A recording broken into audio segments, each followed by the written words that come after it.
Hai, kama uko hapo na uko na plana za kusafiri like hizi nchi za kigeni, niko na solution for you. I have kitu itakusaidia. Naweza kukuomba mtu akuje anitembelee ile estate naishi. Iko na sheria.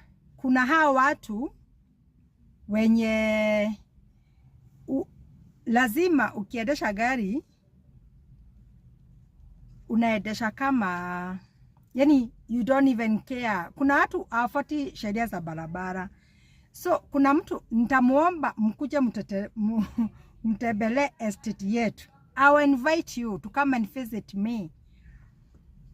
Kwetu na najua kila watu wengi wanajua hiyo estate, na ningetaka mtu inbox aniandikie hapo kwa comment kama anajua hiyo estate.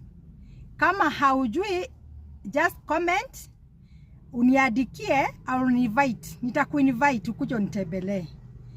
Na kama uko na dereva yeyote unajua, your cousin, your friend, your brother, your sister, mtu yeyote ni driver, just plug me na yeye, nitamsaidia. Invite mahali mimi huishi.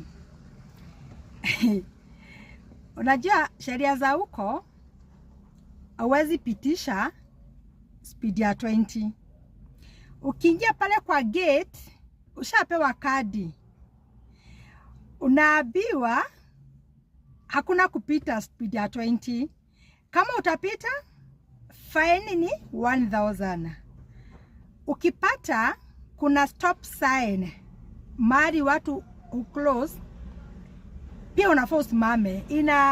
Kama pale kwa stop sign, hata kama kuna mtu anapita unafaa usimame. Yes, ni Kenya. Siishi bali mimi naishi Kenya. Siishi ugenini, naishi Kenya. Ukiona stop signs unafaa usimame. Hata kama hakuna mtu anapita, usimame kama 2 seconds. 2 seconds wagele kama kuna mtu anapita. Kama hakuna mtu anapita, proceed. Ukienda upate stop sign pia simama. Simama pia. Hiyo 2 seconds. Haya, speed yako ipite 20. 1000